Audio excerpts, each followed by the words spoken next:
Brought to you by V-Guard, co-powered by Sensodyne and Vimal. పలుకులలో కేసరి.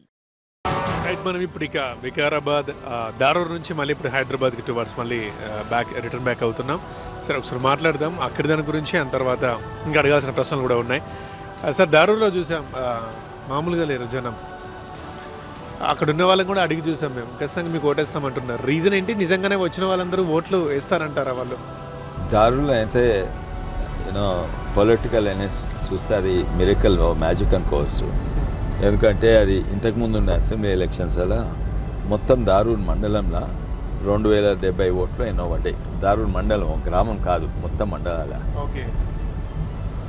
మొన్న assembly elections అలా దాదాపు 1100 పడ్డాయి, 1200. కానీ ఈసారి మా టార్గెట్ అక్కడ 20 వేలు అనుకోరాదండి మా టార్గెట్. అంటే ఆల్మోస్ట్ 70% ఓట్లు మాకు పడతాయని మేము అనుకుంటున్నాము. అదే ఇక్కడ చూసింది మీరు. ఒకసారి మేనిఫెస్టోల విషయం చూద్దామా సార్? బీజేపీ మేనిఫెస్టో ఎలా ఉంది? సరే, మీరైతే ఎలా బాగానే చెప్తారు, రెస్పాన్స్ ఎలా ఉంది? మీకు అందులో జనాలను అట్రాక్ట్ చేసేది ఇది అంటే ఏం చెప్తారు? మెయిన్ జనాల నమ్మకం. ఈ నమ్మకం ఉంటే ఆ నమ్మక ద్రోహం చేయవద్దు. మేము నమ్మకం ఉన్నప్పుడు నేను నిజం మాట్లాడాలి. అయితే మా మేనిఫెస్టో ఏంది, అంత్యోదయ నుంచి మొదలు పెడతారంటే అన్ని పేదోళ్ళకి, కిందోళ్ళకి చేస్తే దేశం లేస్తుంది మొదలుపెట్టి అన్ని పథకాలు ఏంది. మా మేనిఫెస్టో అంటే ఎలక్షన్ ఇప్పుడు ప్రకటించినా కూడా అది మేనిఫెస్టో రేపటి కొరకు కాదు. మేనిఫెస్టో అది 2047 కొరకు. అంటే వాళ్ళు ఇక్కడ ఉన్నాము, 2047లో ఇక్కడ పోతాము. ఇక్కడి నుంచి ఇక్కడ గీత గీస్తే ఎట్లుంటుంది? 2047లో మేము ప్రపంచంలోనే నెంబర్ 1 దేశం ఉండాలి. ఆర్థికంగా అప్పుడు నెంబర్ 1 ఉంటాము. అయితే ఇప్పుడు ఏం చేయాలి? సోషల్ ఇంజనీరింగ్లో ఏమైనా చేయాలన్నా అప్పుడు మనము ఒక ఓపెన్ సొసైటీ అందాం, కుల మత భేదాలు లేకుండా. ఇప్పుడు ఏం చేయాలి?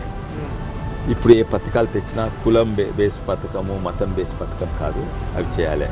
ఓకే సార్, ఒకటి మీకు మీ పర్సనల్కి సంబంధించింది. మీరు బీఆర్ఎస్ నుంచి ఎంపీగా గెలిచారు, తర్వాత కాంగ్రెస్లో జాయిన్ అయ్యారు, కాంగ్రెస్ నుంచి ఇప్పుడు బీజేపీకి వచ్చారు. ఇది మీకు నెగిటివ్ ఇంపాక్ట్ ఏం కలిగించదు ఇక్కడ? పోనీ కొంతమంది మొత్తం నేల మీద ఉండే మనుషులకి కన్ఫ్యూజన్ ఏమన్నా కలిగించదు? అట్లీస్ట్ మీ మీద ఇష్టం ఉన్న 2 క్వశ్చన్స్ దీంట్లో. దానివల్ల నా ఒక స్టేట్ వ్యాప్తంగా నేను అసలు పొలిటికల్ ఇది కాదు, నాకు ఇక్కడ నిలబడడానికి ఈ ప్రాంత ప్రజలు కొంత నాకు తెలుసు.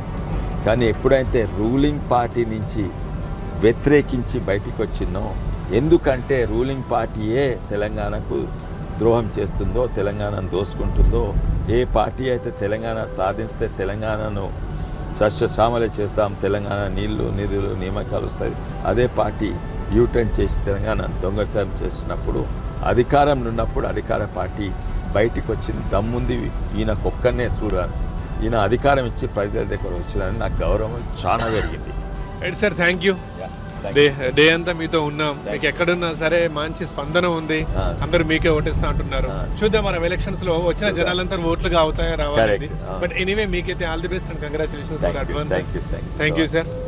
అండ్ ఇది కొండా విశ్వేశ్వరరెడ్డి గారితో చేవెళ్ళ బీజేపీ ఎంపీ క్యాండిడేట్తో మనం ఇవాల్టి షాడో నేను ప్రోగ్రామ్. అది ఎక్కడికి వెళ్ళినా సరే అపూర్వ ఆదరణ దక్కుతోంది విశ్వేశ్వరరెడ్డి గారికి.